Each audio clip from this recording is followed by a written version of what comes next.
1985년 9월 2일이 교회 창립일이니까 오늘이 정확하게 33년 되는 날이기도 합니다. 교회가 탄생되는 배경에는 늘 언제나 그렇듯이 주인공이 되는 한 사람의 이야기가 있습니다. 교회 창립했던 설립자의 이야기가 되겠죠. 한 사람에게 하나님께서 은혜를 주시고 또 사명을 주셔서 하나님의 교회를, 몸된 교회를 이루게 하시고 시작하게 하시는 이야기가 있습니다. 그리고 교회가 성장하는 이야기도 있습니다. 교회 역사 안에 많은 사람들 이름이 회자되고 헌신하고 희생했던 사람들의 이야기들이 또한 포함되어져 있습니다. 그렇다고 해서 교회가 개인의 역사나 개인의 헌신과 희생의 역사에만 국한되지 않는다는 것 여러분들이 잘 아실 수 있을 겁니다. 좀 더 폭넓은 관점에서 보면 이것은 위대한 하나님의 일이고 하나님의 계획이고 하나님의 역사입니다. 사실 하명교회도 그렇게 탄생되었습니다. 지금은 원로 목사님이신 조창원 목사님과 그의 가족들이 시작했던 교회입니다. 미국 연합감리교에서 목회하시다가 한국에 와서 아파트에서 처음 시작한 그날이 바로 오늘이 되었고 아멘교회 역사의 시작이 되었습니다.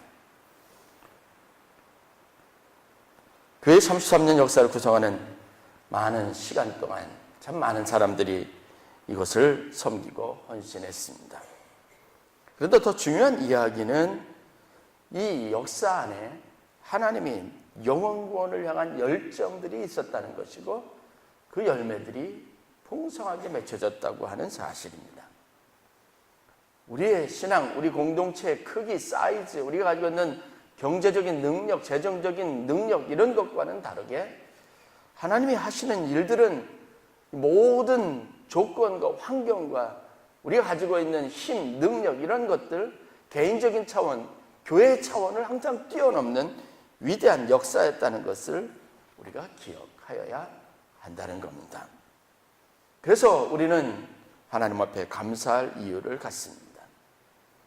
여러분들에게 그럴 기회가 있지 않았겠지만 저는 2005년 선교사 안식년을 받아서 유학을 하면서 미국에서 아멘교회 역사를 한번 쭉 돌아보고 그것을 작은 소논문으로 학교에 한 수업 시간에 제출할 수 있는 기회를 가졌습니다. 아멘교회 역사를 쭉 돌아보면서 저는 1985년에 교회가 창립되고 92년부터 직장을 다니는 청년으로 이 아멘교회에 처음 출석하기 시작해서 지금까지 있으면서 교회 역사들을 쭉 보아왔습니다. 그래서 교회의 역사들을 쭉 돌아보며 여러 가지 많은 자료들을 가지고 있었고 기억들을 가지고 있어서 행복한 마음으로 지난 시간들을 쭉 되돌아보고 그 시간들 안에 있었던 일들과 그리고 그 일들 때문에 되었던 많은 것들을 일목요연하게 논문으로 작성을 해볼 수 있는 기회를 가졌습니다. 제가 놀랬던 것은 뭐냐면 당시에 우리 아멘교회의 재적 인원, 교인 수하고는 상관없이 아멘교회 사역을 통해서 이루어지고 있는 하나님의 놀라운 역사가 어느 정도인지를 발견하는 기쁨이 있었다는 겁니다. 당시 저희 교회에서 행해지고 있었던 선교의 역사로 그 열매로 3,000명 이상의 영혼들이 아멘교회와 관련된 사역 안에서 하나님의 나라의 일꾼으로 세워져 가고 있었고 예배 드릴 수 있었고 그들이 복음을 접하고 받아들일 수 있었던 놀라운 보고였습니다. 교회는 존재 자체만으로도 여러분 위대하다는 것을 그때 깨달았습니다. 우리가 지금 어떤 모습으로 어떤 신앙생활을 하든 그것과는 별개로 우리가 공동체를 이루어서 하나님의 교회를 이루어서 할 수 있는 우리가 기여하고 있는, 헌신하고 있는, 돕고 있는, 기도하고 있는 다양한 방면에서의 사역들을 되돌아보면 정말로 우리가 가늠할 수 없는 놀라운 하나님의 역사들 안에 우리 개인이 포함되어져 있다는 것을 발견할 수 있습니다. 우리는 과연 신앙생활을 통해서 무엇을 얻었느냐 여기에 관심이 있지만 하나님의 관점, 하나님의 시약, 하나님이 하시는 일들 우리에게 은혜를 주시는 일까지도 세세하게 하나님의 세밀한 위대한 영혼 구원의 열정과 결합해서 실로 놀라운 역사들을 이루어가고 있다는 것을 우리가 깨달을 수 있어야 될 줄로 믿습니다. 그렇다면 지난 33년, 2005년에 제가 2005년 이후로 벌써 13년이라고 하는 추가된 역사를 가지고 있었는데, 오금동이 아멘교회 세워진 45-2번지에 세워진 교회를 통해서 여러분들을 통해서 하나님이 얼마나 더 많은 위대한 일들을 행하셨는지 우리가 가늠해 볼 수 있습니다. 지금 저희 교회가 하는 사역들은 다양한 분야에서 다양한 열매들을 맺고 있습니다. 여러분들은 세세하게 그 내용들을 잘 모르실 수도 있지만 아멘교회에 적을 두고 있는, 소속되어 있는 세 분의 목사 선교사님들이 있습니다. 세계 나라에 흩어져서 그들이 각각 맡겨진 사역을 감당하고 있습니다. 소속 파송 선교사로 저희들이 지원하고 있습니다. 그리고 4개 나라 5곳의 현지인 교회들과 선교 단체들을 통해서 그것들을 지원하면서 저희들이 또 복음화를 위해서 함께 섬기고 있습니다. 그래서 교회를 세우고 그 교회에서 어린이들을 가르치고 어른들을 모여서 예배를 드리고 신방하고 그들에게 복음을 전하는 일들이 지금도 계속해서 이어지고 있습니다. 이 사역들은 전부 해외에서 이루어지고 있는 사역들입니다. 뿐만 아니라 교도소 재소자들을 위한 교정선교 사역들을 하고 있습니다. 매월 저희들이 일정분의 선교비를 지원하면서 이 일을 위해서 사역하는 사역자들과 교도소 방문하고 그곳에 있는 재소자들을 영적으로 돕고 영치금을 도와주고 성경을 보급하고 하늘양식 가정예배서를 그들에게 전달하고 도서를 보급하는 일들을 위해서 저희 교회가 협력하고 있습니다. 최기화 목사님이 그 일을 하고 있습니다. 미얀마에는 신학교를 세워서 오늘 목사님을 중심으로 해서 그곳에 매 해마다 30명 가까운 졸업생들이 졸업을 하고 그들이 로컬 처치, 각 지역교회로 돌아가서 때로는 더 신학훈련을 더 받고 목사가 되든지 아니면 교회 합격 교사나 교회 평신도 사역자로 전문성을 가지고 일하는데 저희들이 도움을 주고 있습니다. 지금은 기숙사를 짓고 있습니다. 학생들이 더 많은 학생들을 수용해서 그들의 이 불교인 땅에서 복음을 전하는 일들을 위해서 애쓰고 있습니다. 독일의 브라운슈바이크에 있는 무너져가는 물을 닳을 뻔한 한인교회를 지원하면서 그 교회가 계속해서 유학생들과 그 지역에 있는 얼마 되지 않은 한인들을 섬길 수 있도록 교회로서 계속 존재하도록 하는 일들을 위해서 저희가 선교비를 매달 지원하고 있습니다. 서울 청년관을 통해서 청소년들, 청년들 사역을 지원하고 있습니다. 우리 송파 지방을 비롯해서 주변에 있는 어려운 교회들, 미자립 교회들을 새 교회를 저희들이 매월 선교비를 지원해서 돕고 있습니다. 저희 교회에서 선교비 비중이 굉장히 많이 있습니다. 여러분, 그 물질이 닿는 곳에서, 우리 기도가 닿는 곳에서 일어난 하나님의 역사들을 생각한다면 이 위대한 역사를, 사명을 우리에게 맡겨주신 하나님의 일들은 참으로 놀라운 일이 아닐 수 없습니다. 여러분, 그 일에 자부심을 가지고 기쁨을 가지시고 이 일을 위해서 여러분들의 기도가, 여러분들의 물질의 헌신이 쓰임받고 있다는 사실들을 여러분 기뻐하실 수 있기를 제가 격려하고 싶습니다.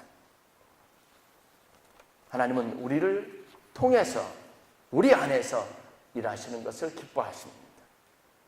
여러분 자신을 드리고 교회 공동체를 드리고 교회의 사역을 하나님의 손에 드리고 하나님이 일하실 수 있도록 하기 위하여, 우리가 교회가 그런 일에 쓰임받는 일, 기쁨을 누리기 위하여 여러분들이 더 많이 기도하시고 협력해 주실 수 있기를 주의 이름으로 간절히 축원합니다. 교회는 그래서 스스로가 건강해지려는 노력을 가지고 복음에 응답하려고 하는 진실한 마음을 가지고 있을 때, 그것에 열정을 가졌을 때 성장하고 그 노력을 통해서 부흥하고 폭발하게 되어져 있습니다. 양적 성장을 추구하고 그것을 슬로건으로 삼는다고 해서 자연스럽게 교회가 그 목표를 따라 성장하는 것은 아닙니다. 복음의 열정이 있어야 합니다. 영혼 구원을 향한 하나님의 사랑과 은혜가 더 많은 사람들에게 전달되기 위한 뜨거운 가슴을 가지고 있어야 신앙 공동체로서의 건강하고 아름다운 비전을 성취해 갈 수 있고, 그것이 하나님 교회의 성장과 부흥이라고 하는 열매로 맺어질 수 있다는 것을 알아야 합니다. 우선순위에 대한 긴장을 가져야 합니다.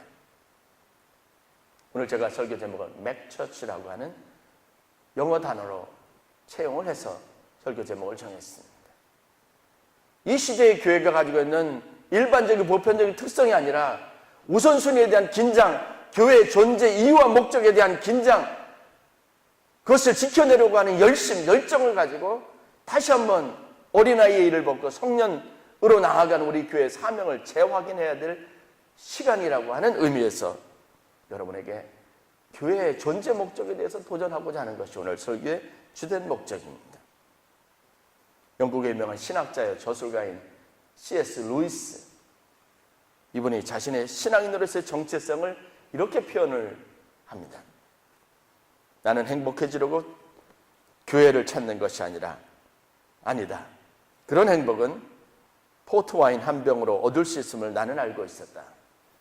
당신이 참으로 안락함을 느끼기 위해 종교를 원한다면 나는 결코 기독교를 권하지 않겠다. 신앙이, 기독교 신앙이, 예수를 믿는다는 것이 단지 마음의 위로를 얻는 것, 마음의 기쁨을 찾기 위한 것이 아니라는 겁니다. 그런 것을 찾기 원한다면 작은 와인 한 잔으로도 충분히 얻을 수 있다는 겁니다. 자신이 기독교 신앙인으로 그리스도인이 된 것, 교회 가서 예배하는 가장 중요한 이유와 목적은 여기에 있지 않다는 겁니다. 여기 우리가 곱씹어 봐야 할 중요한 교회론적인 고백이 있습니다. 개인의 행복을 뛰어넘는 위대한 사명선언이 포함되어 있기 때문에 그렇습니다. 우리는 삶의 밀접한 문제들을 통해서 복음의 접촉점을 얻습니다. 아, 주님이 누구인지 하나님이 누구인지 깨닫기 시작합니다. 내 인생에 문제가 생길 때 그 문제를 도우시는 하나님을 경험해서 내가 할 수 없는 어떤 절박한 상황 가운데 있을 때, 내 모든 인생의 노력이 빈손에 수고가 될 때, 그때 새로운 기쁨을 가져다주고 삶의 만족을 가져다주고 마음의 위로와 평안을 가져다주고 건강에 이상이 생겼을 때 치유를 주시는 하나님을 경험함으로써 내가 아닌 또 다른 신비한 신적인 영역에서 하나님이 존재한다는 것을 배울 수는 있습니다. 그러나 오늘 우리가 본문에서 보았던 것이, 그것이 우리가 그런 능력을 갖고 그런 체험을 해야 되는 본질적인 이유는 아닙니다. 베드로도 밤새도록 고기를 잡았지만 수고했지만 아무것도 얻지 못했습니다. 그런데 여러분 주목해 봐야 할 것은 예수를 만나고 난 다음에 그가 고기를 많이 잡는, 밤새도록 수고했던 그곳에서 말씀에 의지해서 고기를 내려 고기를 잡았던 그 체험 때문에 예수를 경험하고 난 다음에 그가 보인 반응은 일상적인 것과 다른 것이었다는 거예요. 고기를 잡는 것은 접촉점입니다. 하나님을 알아가는 시간입니다. 그러나 그가 예수 그리스도를 만나고 난 다음에는 그의 태도와 그의 관심이 달라졌다는 것에 주의를 기울여야 합니다. 아직도 우리는 예수님이 더 필요합니다. 예수님이 어떤 분인지 더 알아야 합니다. 이런 유아기적인 어떤 체험을 갈구하고 있지. 그리고 난 이후에 내가 알고 있었던 신앙, 믿음, 하나님에 대한 나의 믿음을 가지고 달라져야 할 내 삶의 방향에 대해서는 별다른 고민을 갖지 않고 있다는 문제가 여전히 있는 겁니다. 어린아이의 일을 버리고 장성한 어른의 일을 추구하는 성숙함이 우리에게 있어야 될 줄로 믿습니다. 베드로는요, 그 어렵고 힘들게 잡았던 고기를, 배를 다 버려두었다고 했습니다. 예수님 발 앞에 베드로가 보인 반응은 무릎을 꿇고 내가 죄인이라고 고백하는 것에 있었던 것을 기억합니다. 고기를 잡는 일과 내가 죄인이라고 하는 걸 깨닫는 것 사이에 무슨 상관관계가 있습니까? 전혀 인과관계가 맞지 않는 의아한 사건입니다. 그러나 이것이 바로 여러분 복음의 역사고 예수님을 만나고 체험한다는 것, 신앙을 가졌다고 하는 것의 진정한 의미라는 것을 여러분들이 깨달을 수 있기를 바랍니다. 내가 나를 의지해서 내 방식대로 살아왔던 것, 내가 추구했던 것이 본질적으로 잘못됐다는 것이 내가 만난 예수님의 비단에서 보여지는 내 진정한 모습이어야 합니다. 그리고 새로운 마음, 새로운 각오를 가지고 새로운 방향을 향해서 나아가는 시도들이 우리 가운데 있어야 되는 것이 신앙생활의 본질이고 신앙생활을 통해서 우리가 얻을 수 있는 중요한 열매입니다. 요즘 세상 모든 사람들에게 맥도날드의 패스트푸드를 찾아 먹는 것과 같은 신앙생활이 몸에 배어져 있습니다. 이것을 맥처치 심리라고 합니다. 편리성, 감각적인 만족을 추구하는 심리가 신앙생활에도 그대로 나타나는 것을 의미합니다. 이 이야기는 뭐냐면 내가 주관적인 생각을 가지고 앞에 제공된 것을 선택하는 안정감을 갖기를 원하는 거예요. 많은 리스트 중에 내가 원하는 것을 선택해서 그것을 얻는 것을 사람들이 가장 편안하게 생각하는 겁니다. 맥도날드 심리입니다. 여러분 계란 요리 여러분 호텔 같은 데 가서 아침 조식이나 이런 데 가면 주문하죠. 하다못해 오믈렛을 시키더라도요. 거기 보면 여러 가지 그릇에 담겨져 있는 다양한 재료들이 있습니다. 오믈렛에서 계란에다가 오믈렛을 만드는데 무엇을 넣어드릴까요? 물어봅니다. 저는 무조건 에브리띵 on이잖아요. 거기 있는 모든 거 다 넣어달라고 합니다. 그리고 제 기호에 따라서 양파나 파는 좀 더 많이 넣어달라고 요청을 합니다. 그러면 종업원이 거기서 대기하고 있다가요. 그거 더 넣어서 만들어줍니다. 내 기호에 맞는 것 선택할 수 있게 되어 있어요. 뭐 고수 같은 향기가 나는 것 그거는 빼달라고 할 수도 있습니다. 여러 시장 상황에서 내가 원하는 것을 골라서 선택해서 취할 수 있습니다. 그게 우리에게 굉장히 안정감을 줍니다. 해외를 여행하든 어디 낯선 곳을 가든 간에 내가 원하는 것을 선택할 수 있는 기회가 주어진다면 여러분 배탈 날 일도 없고 강제로 먹지 않아도 되니까요. 내가 늘 언제나 익숙한 것을 찾아서 구해서 먹을 수 있으면 좋은 거니까요. 그래서 여행하는 많은 사람들이요. 무조건 찾아가는 곳이 있는데 맥도날드 가면 되는 겁니다. 한국에서 먹었던 맥도날드 맛이나 아니면 다른 어떤 나라에서 먹던 그 맥도날드 맛은 늘 언제나 같습니다. 익숙한 거예요. 한국 음식을 구할 수 없으면 맥도날드 가면 향수를 달랠 수 있습니다. 그런데 이것이 여러분 신앙생활에도 똑같이 적용된다고 하는 것은 우리가 잘 관심 있게 살펴보아야 합니다. 그리스도의 가르침에도 내가 교회 다니는 그래서 듣는 말씀 안에서 성경 가르침에도 내 기호나 내 취향이 그대로 적용이 됩니다. 내 기호에 맞는 선택을 합니다. 취할 것을 취하고 버릴 것은 버립니다. 문제는 뭐냐 하면 이것이 복음의 진리와 점점점 큰 간격을 벌이고 있다는 거예요. 예수님은 복음을 통해서 우리에게 자기 희생과 그리고 섬김과 헌신과 봉사, 순종을 원합니다. 이것이 복음의 진리고 복음의 가치라고 말합니다. 내가 원하는 것이 아니라 내가 하기 싫은 것이라도 하라고 말합니다.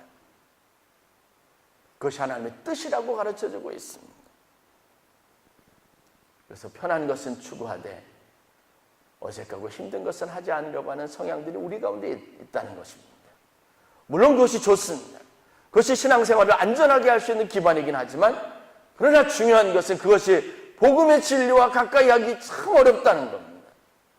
복음의 중심으로 들어가기도 어렵고 예수님의 사랑이 가지고 있는 참된 원리를 깨닫는 것도 어렵고 그 감격과 그 만족 더 깊은 차원의 영적인 차원의 체험도 어렵다는 데 문제가 있습니다. 이러한 현상이 교회에 몇 가지 부정적인 영향을 미칩니다. 첫 번째는 무엇보다도 성경의 핵심적인 가르침과 메시지를 희석시킵니다. 예수는 따라야 할 대상이 아닌 자기 행복과 성공의 수단과 도구가 될 가능성이 많습니다.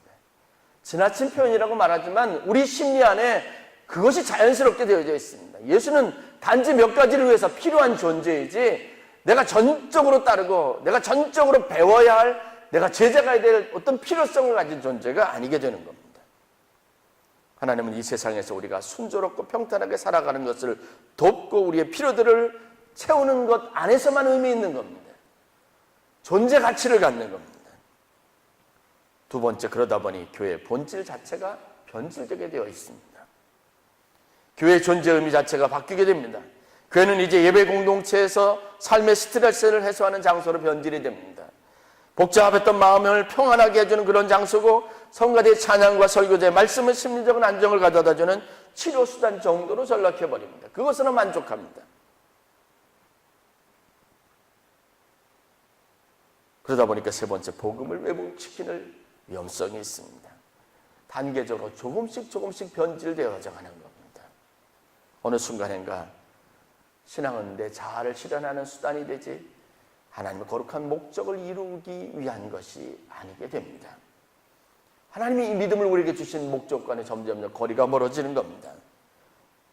복음은 우리의 소망이 진정한 나의 문제를 해결하는 것에 있는 것이 아니라 하나님의 거룩한 꿈을 이루어가는 것에 있다는 것을 우리가 기억해야 합니다. 그래서 예수님께서 제자들에게 말한 겁니다. 아무든지 나를 따라오려거든 자기를 부인하고 자기 십자가를 지고 나를 쫓을 것이니라 라고 말했습니다. 교회를 사유하려는 것, 자기의 목적, 자기의 이상, 자기의 성공을 거기에서 이루려고 하는 수단, 사유하려는 모든 것들이 바로 복음의 변질 때문에 생겨나는 것입니다. 공교회성이 회복되지 않는 이유도 바로 거기에 있습니다.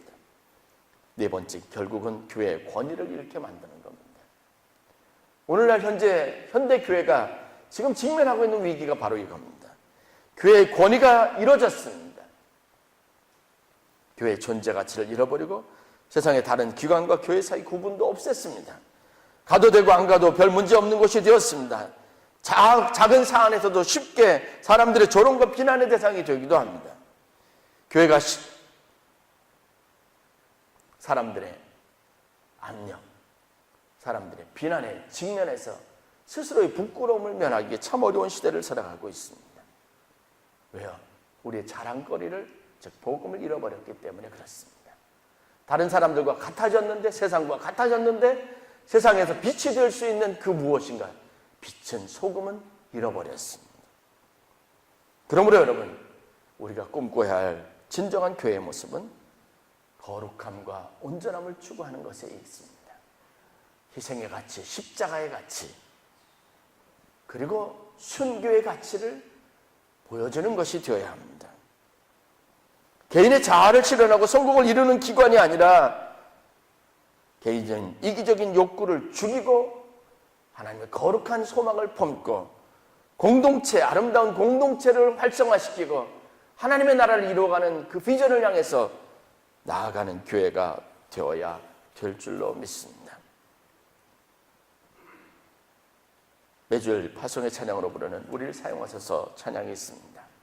그 안에 우리 교회의 가치와 우리가 추구하고자 하는 건강한 하나님의 교회의 비전이 있습니다.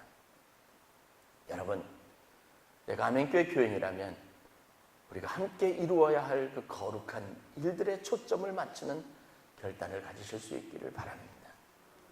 저도 여러분들도 이것이 우리의 만족을, 우리의 자아를 실현하는 그런 것이 아니라 하나님의 꿈을 이루어드리는 거룩한 공동체의 모임이 되어야 할 사명이 있습니다. 나와 너가, 여러분과 우리가 함께 이루어야 할 그 거룩한 사명, 지금껏 그렇게 해왔던 것처럼 이제는 어린아이의 개인적인 어떤 만족과 축복에만 국한되어졌던 머물렀던 생각을 벗어버리고 장성한 어른으로 누군가의 삶에 책임감을 가지고 누군가의 인생을 성장시키고 누군가를 복되게 하고 누군가를 아름답게 하고 누군가를 변화시킬 수 있는 위대한 하나님 나라의 사명에 동참하는 저와 여러분들 되실 수 있기를 주의 이름으로 간절히 축원합니다.